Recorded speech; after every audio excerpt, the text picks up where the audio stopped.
నమస్తే, welcome to Lion news. Pulivendula ZPTC ఉప ఎన్నిక గురించి జగన్మోహన్ రెడ్డి గారు ప్రెస్ మీట్ పెట్టారు. ఆ ప్రెస్ మీట్లో ఆయన రాహుల్ గాంధీ గురించి అలాగే చంద్రబాబు గారి గురించి ఒక సంచలన వ్యాఖ్య చేశారు. రాహుల్ గాంధీ గారు కొన్ని రాష్ట్రాల్లో ఈవీఎంల గురించి అలాగే ఈసీ గురించి మాట్లాడుతూ ఉన్నారు కదా, మరి ఎందుకు ఒక్క ఆంధ్రప్రదేశ్ విషయంలో ఇటు రాహుల్ గాంధీ గారు కానీ ఆ పార్టీ వ్యవహారాల ఇన్ఛార్జి మాణిక్యం ఠాగూర్ కానీ స్పందించట్లేదు అని చెప్పి అంటూనే రాహుల్ గాంధీ గారు చంద్రబాబు గారితో హాట్ లైన్లో టచ్లో ఉన్నారు, అందుకే ఆయన స్పందించట్లేదు ఆంధ్రప్రదేశ్లో జరుగుతున్నటువంటి ఎలక్షన్స్ గురించి అని అన్నారు.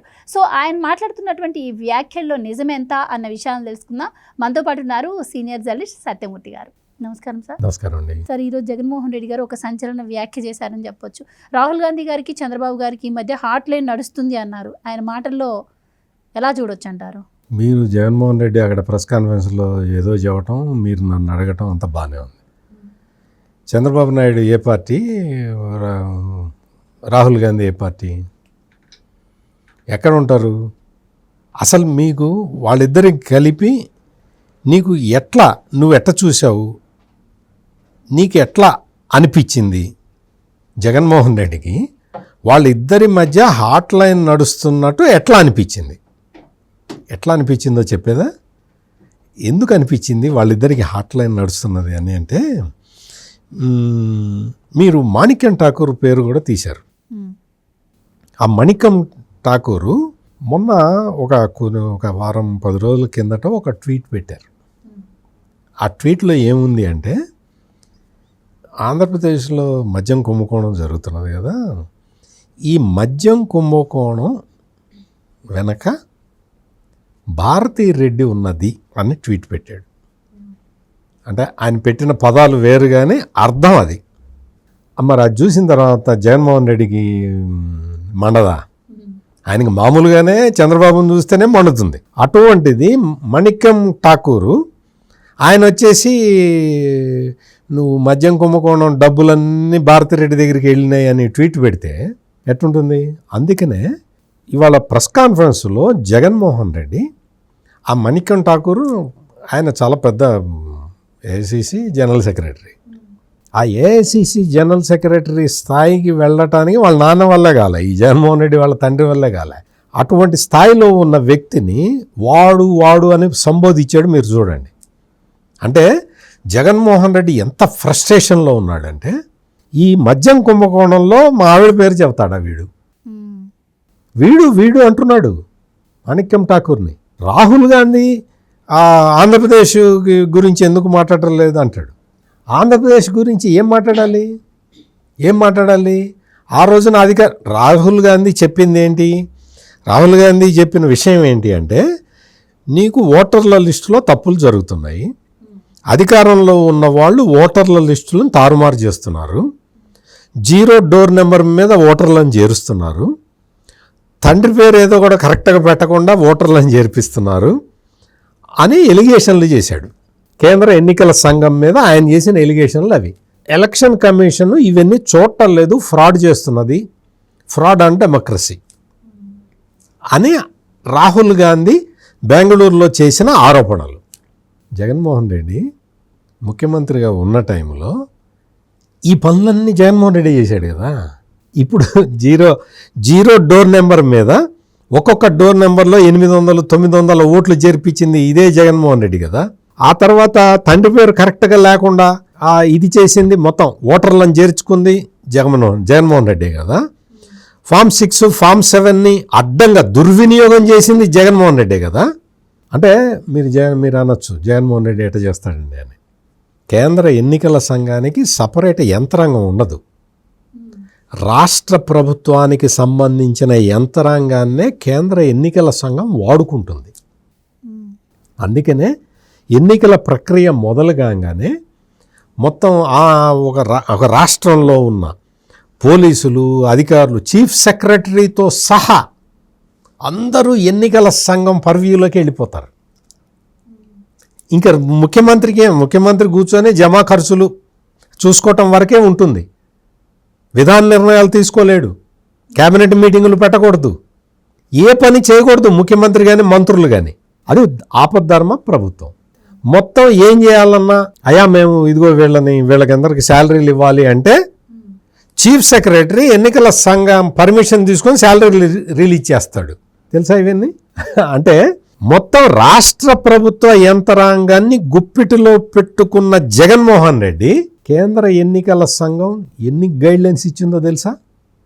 జగన్మోహన్ రెడ్డి ముఖ్యమంత్రిగా ఉన్న టైంలో వాలంటీర్లని వాడొద్దు అని చెప్పింది. చివరి దాకా వాడుతూనే ఉన్నాడు. కోర్టులో కేసేసి ఎవరిని అడిగితే కోర్టులో కేసు ఉందని చెప్పేవాడు. వాలంటీర్లను చివరి దాకా వాడాడు. వాళ్ళ సెల్ ఫోన్లని తీసుకొని వాళ్ళ సెల్ ఫోన్ల సమాచారం అంతా పార్టీ యంత్రాంగానికి ఇప్పించుకున్నాడు. పోలీసులను పెట్టి మొత్తం ఓట్లను చేర్పించుకున్నాడు. మొత్తం ఉన్నతాధికారులు, మొత్తం జిల్లా స్థాయి అధికారులు అందరూ కూడా జగన్మోహన్ రెడ్డి చెప్పినట్టు ఓట్లను చేసి సస్పెండ్లు అయ్యారు. పోలీసులను కూడా సస్పెండ్ చేశారు. అంటే కేంద్ర ఎన్నికల సంఘం ఫామ్ 7 లేదా ఫామ్ 6ని మీరు ఈ కరెక్ట్గా ఒక 5 కన్నా ఫామ్ 7లు ఎవరు పెట్టకూడదు. ఒక వ్యక్తి 5 ఫామ్ 7ల కన్నా ఇవ్వకూడదు అని చెబితే గైడ్లైన్స్ ప్రత్యేకంగా ఆంధ్రప్రదేశ్కి ప్రత్యేక గైడ్లైన్ పంపించింది కేంద్ర ఎన్నికల సంఘం. Special guidelines to Andhra Pradesh because of Jaganmohan Reddy's atrocious rule. అటువంటి అంటే ఫామ్ 6 ఫామ్ 7 ఏ మనిషి అయినా సరే, ఏ వ్యక్తి అయినా సరే 5 కన్నా ఎక్కువ పెట్టడానికి వీల్లేదు అన్న నిబంధన ఎందుకు తీసుకొచ్చింది? ఈ జగన్మోహన్ రెడ్డి తాకిడి తట్టుకోలేక ఒక్కొక్కడు 150, 200 ఫామ్ 7లు ఇచ్చేవాడు. వీళ్ళని తీసేయండి, ఇగో సత్యమూర్తిని తీసేయండి, గోవర్ధన్ని తీసేయండి అని వాళ్ళు లిస్ట్ ఇస్తారు. ఇచ్చేస్తే వాళ్ళని తీసేసేవాళ్ళు. ఈ లిస్టు ఇచ్చేవాడు జగన్ మనిషే, తీసేసేవాడు జగన్ మనిషే. కేంద్ర ఎన్నికల సంఘానికి తెలిసిన తర్వాత రిపోర్ట్ అడుగుతాడు. ఎవరిని అడుగుతాడు? కలెక్టర్ని అడుగుతాడు. కేంద్ర ఎన్నికల సంఘం వాళ్ళు ఎవరిని అడుగుతారు? కలెక్టర్ని అడుగుతారు. కలెక్టర్ కూడా జగన్మోహన్ రెడ్డి మనిషే కదా. ఇక్కడ ఏం లేదండి, అంత సజావుగా ఉందండి అని రిపోర్ట్లు పంపించేవాళ్ళు. అది చదువుకొని సజావుగా ఉందిటయ్యా, మీరెందుకు గొడవ చేస్తున్నారని ఎన్నికల సంఘం తెలుగుదేశం వాళ్ళని, జనసేన వాళ్ళని, బీజేపీ వాళ్ళని అడిగేది. ఇంత దారుణాలు చేసిన జగన్మోహన్ రెడ్డి ఈ రోజున వచ్చి రాహుల్ గాంధీ నా గురించి మాట్లాడలేదంటాడు. నువ్వే చేసింది అంతా. రాహుల్ గాంధీ మాట్లాడాలి అంటే ఆంధ్రప్రదేశ్లో జగన్మోహన్ రెడ్డి ముఖ్యమంత్రిగా ఉన్నప్పుడు దొంగోట్లు చేర్పించాడు, కేంద్ర ఎన్నికల సంఘం తగిన చర్యలు తీసుకోలేదని చెప్పాలి. చెప్పమంటావా జగన్మోహన్ రెడ్డి? నేను చెప్తాను, నేను రాహుల్ గాంధీకి ఈమెయిల్ పంపిస్తా కావాలంటే. ఇక్కడ జగన్మోహన్ రెడ్డి బాధపడుతున్నాడండి. మీరు వచ్చి ఈయన ముఖ్యమంత్రిగా ఉన్న సమయంలో రాష్ట్ర ప్రభుత్వ యంత్రాంగాన్ని ఎట్లా వాడుకొని కేంద్ర ఎన్నికల సంఘాన్ని ఎట్లా తప్పుదోవ పట్టించాడు అనేది మీరు చెప్పాలటండి. మీరు చేస్తే కానీ ఆయనకు అర్థం కాదుట అని మెయిల్ పెట్టమంటే పెడతాను నేను రాహుల్ గాంధీకి. ఒక్కసారి మాట్లాడేటప్పుడు నువ్వు ముఖ్యమంత్రి స్థాయిలో పనిచేసిన వ్యక్తి మాట్లాడేటప్పుడు కొంత నీకు ఒక సెన్స్ ఉండాలి. రాహుల్ గాంధీ హాట్ లైన్లో ఉన్నాడంటాడు.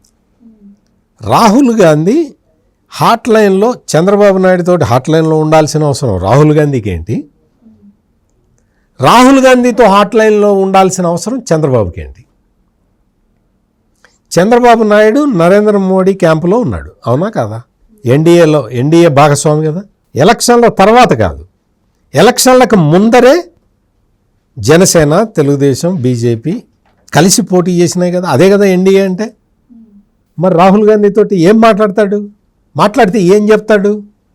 వాళ్ళిద్దరు ఏం మాట్లాడుకుంటారు? అంటే రేవంత్ ద్వారా చంద్రబాబు గారు రాహుల్ గాంధీకి టచ్లో ఉన్నారు, మధ్యలో రేవంత్ మధ్యవర్తిత్వం వహిస్తున్నారు అని చెప్పి కూడా ఆయన ఒక మాట అన్నారు. రేవంత్ రెడ్డి పుట్టక ముందరే మీకు ఎప్పుడు 2019 ఎన్నికల్లో కాంగ్రెస్ పార్టీ వాళ్ళ అంటే ఆ తర్వాత జరిగిన పరిణామాల్లో సోనియా గాంధీని కలవటం ఇవన్నీ జరిగినాయి కదా. అందరికి అవన్నీ దేశం మొత్తం తెలుసు కదా. కొత్తగా జరిగిందేమీ లేదు. నీకు రాహుల్ గాంధీతో కానీ లేకపోతే సోనియా గాంధీతో కానీ మాట్లాడాలి అంటే రేవంత్ రెడ్డి సహాయం అక్కర్లేదు చంద్రబాబు నాయుడికి. ఆ విషయం ఈ జగన్మోహన్ రెడ్డికి తెలియదు. అతనేంటి అంటే రేవంత్ రెడ్డి మీద బురద చల్లాలి, చంద్రబాబు నాయుడు మీద బురద చల్లాలి. రేవంత్ రెడ్డి మీద ఎందుకు చల్లాలి? ఈ జగన్మోహన్ రెడ్డికి కేసీఆర్ తోటి అనుబంధం ఉంది. అంటే డబ్బులు లావాదేవీలు చాలా ఉన్నాయి. టెలిఫోన్ ట్యాపింగ్ దగ్గర నుంచి మీకు అన్ని రకాల మద్యం కుంభకోణం వరకు అన్ని కనెక్షన్లు ఉన్నాయి. అందుకని రేవంత్ రెడ్డిని టార్గెట్ చేస్తున్నాడు. చంద్రబాబు నాయుడిని ఆయన శత్రువు ఎవరికి? జగన్మోహన్ రెడ్డికి. కళ్ళు తెరిస్తే కళ్ళు మూస్తే చంద్రబాబు కనపడుతున్నాడు. వాళ్ళ చెల్లెలే చెప్పింది కదా, అద్దంలో చూసుకున్నా కానీ చంద్రబాబు మొహం కనపడుతున్నది మా అన్నకే అని చెప్పింది. అంటే ఇద్దరిని ఏకకాలంలో బదనాం చేయాలి అంటే ఈ లింక్ హాట్ లైన్ ఉంది, ఆ లైన్ ఉంది, ఈ లైన్ ఉంది అని చెప్పి మాట్లాడుతున్నాడు. నీకు ఇక్కడ రేవంత్ రెడ్డి చంద్రబాబు నాయుడు ప్రభుత్వానికి వ్యతిరేకంగా పనిచేస్తున్నాడా లేదా? బనకచెర్ల ప్రాజెక్టు మీద ఎంత అసలు కేంద్ర ప్రభుత్వానికి ఇప్పటికి ఎన్ని లెటర్లు రాశాడు? చంద్రబాబు నాయుడు ఒకవైపు చెప్తున్నాడు, అరే బనకచెర్ల వల్ల తెలంగాణకి నష్టం లేదయ్యా, నేను నష్టం రానివ్వను, అక్కడ కూడా తెలుగు ప్రజలే ఉంటారు, అసలు తెలుగుదేశం పార్టీ పుట్టిందే తెలంగాణలో, నేను తెలంగాణకి ఎందుకు ద్రోహం చేస్తానయ్యా అని ఆయన చెబుతూ ఉన్నా కానీ రేవంత్ రెడ్డి లెటర్లు రాస్తూనే ఉన్నాడా? కేంద్ర జల సంఘానికి రాశాడు, నువ్వు అట్లా కాదు ఇట్లా అంటాడు, నువ్వు గోదావరి వాటర్ మొత్తం ఈ 2 రాష్ట్రాలకి పంచి ఇచ్చిందాకా నువ్వు ప్రాజెక్టు కట్టడానికి వీల్లేదంటాడు. అన్నీ చెప్తున్నాడా? రేవంత్ రెడ్డి మొత్తం బనకచెర్ల ప్రాజెక్టుకి వ్యతిరేకంగా రేవంత్ రెడ్డి చేసినన్ని పనులు ఈ కేసీఆర్ వాళ్ళు కూడా చేయలే. రేవంత్ రెడ్డి చంద్రబాబు నాయుడు ప్రభుత్వం మీద పోరాడుతున్నాడు, నువ్వు బనకచెర్ల కట్టడానికి వీల్లేదని. పోలవరాన్ని కూడా వివాదంలోకి తీసుకొస్తున్నాడు రేవంత్ రెడ్డి. ఎందుకు? ఆయన రాష్ట్రం ఇంట్రెస్ట్ ఆయనకి. చంద్రబాబు నాయుడు పెద్ద మనిషి కాబట్టి ఆయన ఏంటి, లేదు 2 రాష్ట్రాలు సఖ్యతగా ఉండాలని ఆయన చెప్తూ ఉన్నాడు. ఇది జరుగుతూ ఉన్నది కదా. మరి జగన్మోహన్ రెడ్డి నువ్వు బనకచెర్ల ప్రాజెక్టుని సపోర్ట్ చేస్తున్నావా, వ్యతిరేకిస్తున్నావా? ఎప్పుడన్నా క్లారిఫికేషన్ ఇచ్చావా? ఎప్పుడన్నా చెప్పావా? నువ్వు అసలు ఎప్పుడన్నా బయటకు వచ్చి గోదావరి జలాల గురించి మాట్లాడావా? నువ్వు గోదావరి జలాల గురించి ఏం మాట్లాడావో చెప్పమంటావా? నువ్వు ఏం మాట్లాడావు? నువ్వు గోదావరి జలాల మీద మనకి హక్కే లేదు అని చెప్పావు. గోదావరి జలాలు ముందు గోదావరి అక్కడెక్కడో స్టార్ట్ అవుతుంది, ఆ స్టార్ట్ అయిన తర్వాత వచ్చి ప్రాణహిత కలుస్తుంది, ప్రాణహిత కలిసినప్పుడు బాగా నీళ్ళు వస్తాయి, ఆ తర్వాత వచ్చి ఇంద్రావతి కలుస్తుంది, ప్రాణహిత ఇంద్రావతి గోదావరి 3 ఇవన్నీ కలిసిన తర్వాత పెద్ద వాటర్ చాలా ఎక్కువ వస్తుంది, అవే మొత్తం 82% నీళ్లు ప్రాణహిత ఇంద్రావతి గోదావరివే ఉన్నాయి, అవన్నీ తెలంగాణలో కలుస్తాయి. ఆ తెలంగాణ జలాల మీద అంటే ఇంద్రావతి ప్రాణహిత ఉపనదులు వచ్చి గోదావరిలో కలిసిన జలాల మీద ఆంధ్రప్రదేశ్కి హక్కు లేదని చెప్పాడు ఈ జగన్మోహన్ రెడ్డి. ఆ తర్వాత వచ్చి శబరి కలుస్తుంది, సీలేరు శబరి అవి కలుస్తాయి, అవి ఓన్లీ 12% వాటరే. ఆంధ్ర భూభాగంలో వచ్చి కలిసే గోదావరి ఉపనదిలో వాటర్ అవైలబిలిటీ లేదు, ఉన్న వాటర్ అంతా ప్రాణహిత ఇంద్రావతి నుంచి వస్తుంది. అందుకనే గోదావరి జలాల మీద ఆంధ్రప్రదేశ్కి హక్కు లేదు, మనం అడగకూడదు అని చెప్పిన వ్యక్తి జగన్మోహన్ రెడ్డి. ఈ రోజున వచ్చి నువ్వు రేవంత్ రెడ్డి, చంద్రబాబు నాయుడు, రాహుల్ గాంధీ ఎందుకు ఈ పిచ్చివాగుడు? ఇందాక మీరు ఒక మాట అన్నారు, మాణిక్యం ఠాగూర్ గారు ఒక ట్వీట్ పెట్టారు, ఆ ట్వీట్ పైన ఈయనకి మండింది, అందుకే సింగులర్గా అయిన వాడు వీడు అని మాట్లాడుతున్నారు అని కూడా అన్నారు. సో ఆయన అంటే ఆ స్కామ్ గురించి మీరు మాట్లాడుతున్నప్పుడు మరి ఇప్పుడు అమరావతిలో కూడా స్కామ్ జరుగుతుంది, అమరావతి నిర్మాణమే ఒక స్కామ్, దీనిపైన ఎందుకు మీరు స్పందించడం అని చెప్పి ఆయన డిమాండ్ చేస్తున్నట్టుగా అనిపిస్తుంది. అమరావతిలో ఏం స్కామ్ జరుగుతుందట? జగన్మోహన్ రెడ్డికి ఏం కనిపించిందట స్కాము? అక్కడ ఇప్పుడు యాజ్ ఆఫ్ నౌ 30,000 మంది కార్మికులు పనిచేస్తూ ఉన్నారు, కన్స్ట్రక్షన్ కార్మికులు. చూసిరాబో మనం ఈ జగన్మోహన్ రెడ్డిని వెళ్ళి ఏం స్కామ్ జరుగుతుంది? ఎక్కడ జరుగుతున్నది స్కాము? నువ్వు 90 చెట్లు మలిపిస్తే అవన్నీ నరకటానికే 20 కోట్లు పట్టింది. అంటే ఎందుకు చెప్తున్నానంటే నీకు చేయటం చేత కాదు, పాయింట్ నెంబర్ 1. ఇంకోటి ఏమంటాడు, ఇటు చూస్తే బెల్ట్ షాప్ ఉంది, ఇటు చూస్తే పర్మిట్ రూమ్ ఉంది.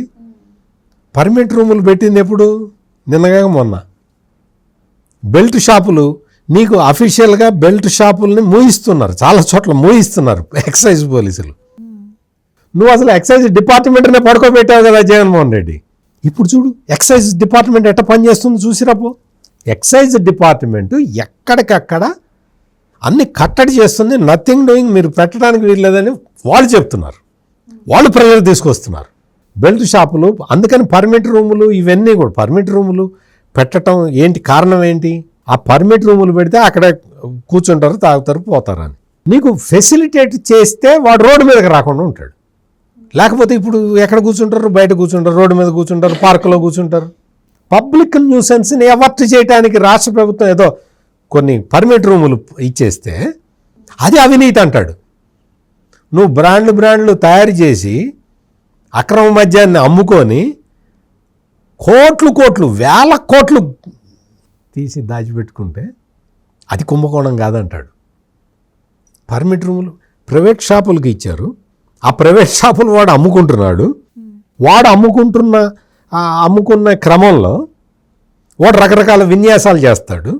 వాటిని కంట్రోల్ చేయడానికి ఎక్సైజ్ డిపార్ట్మెంట్ని రీవ్యాంప్ చేశారు, చట్ట ప్రకారం నడవాలని చెప్తున్నారు. ఇంకేంటి కుంభకోణం ఏంటి?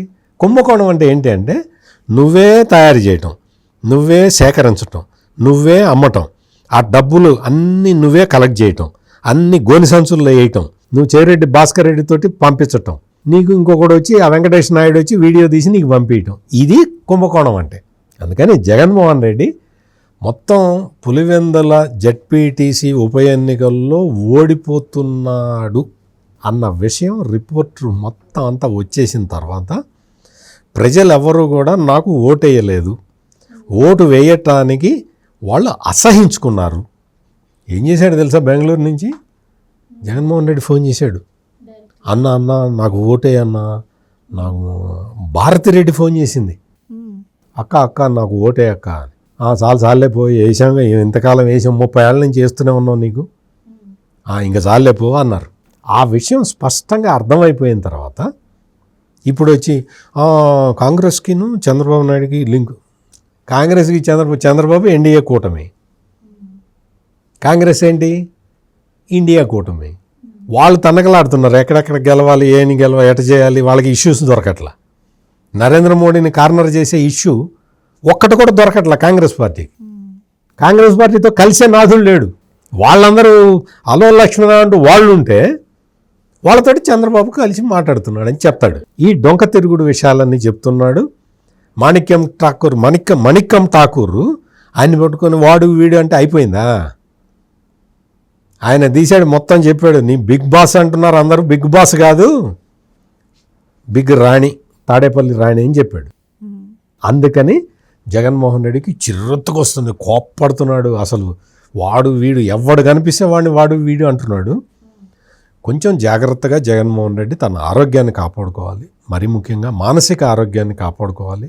ఇటువంటి ఎదురు దెబ్బలు ఇంకా చాలా జరుగుతాయి, నీకు ఇంకా చుక్కలు చూపిస్తారు, డౌటే లేదు. రేపు ఎల్లుండో రోజాను అరెస్ట్ చేస్తారు. రకరకాల కుంభకోణాలన్నీ కూడా ఇప్పటివరకు అరెస్ట్ అయ్యి కుంభకోణాలు అరెస్ట్ అయిన వాళ్ళు ఎవడు బయటికి రావట్లేదు. నీ అత్యంత ప్రీతిపాత్రమైన సినిమా దర్శకుడు రామ్ గోపాల్ వర్మని కూడా పిలిచి పోలీసులు ప్రశ్నిస్తూ ఉన్నారు. అన్నీ గుండె దిటవు చేసుకో జగన్మోహన్ రెడ్డి. ఇటువంటివి ఇంకా చాలా వస్తాయి. నువ్వు చేసిన అరాచకాల్లో ఇప్పటికి 10% కూటమి ప్రభుత్వం విచారణలు జరుపుతూ ఉన్నది. 10%, జస్ట్ 10%. 100% జగన్మోహన్ రెడ్డి అక్రమాలు అరాచకాల మీద దర్యాప్తులు జరపాలి, తిరిగి దర్యాప్తు చేయాలి అని ఆంధ్ర రాష్ట్ర ప్రజలందరూ కోరుకుంటున్నారు. అది జరగాలని అందరూ ఒత్తిడి తెస్తున్నారు చంద్రబాబు నాయుడు మీద. ఇప్పటికి ఇంకా 10% బయటకు వచ్చి 10%కే వైసీపీ లీడర్లు అందరూ జైళ్లలో ఉన్నారు. అందుకని జగన్మోహన్ రెడ్డి తన మానసిక ఆరోగ్యాన్ని జాగ్రత్త కాపాడుకోవాలి. ఏదన్నా యోగా మీద ఆయనకి ఏదన్నా నమ్మకం ఉంటే యోగా ప్రాక్టీస్ చేయాలి. అంతే తప్ప పిచ్చి పిచ్చిగా మాట్లాడటం అనేది జగన్మోహన్ రెడ్డికి సూటబుల్ కాదు. ఎందుకంటే జగన్మోహన్ రెడ్డి ఇట్లా మాట్లాడినంత కాలం ప్రజలందరూ జగన్మోహన్ రెడ్డిని అసహించుకుంటూనే ఉంటారు. Thank you so much. నమస్కారం అండి. Please subscribe to Leo news for more videos.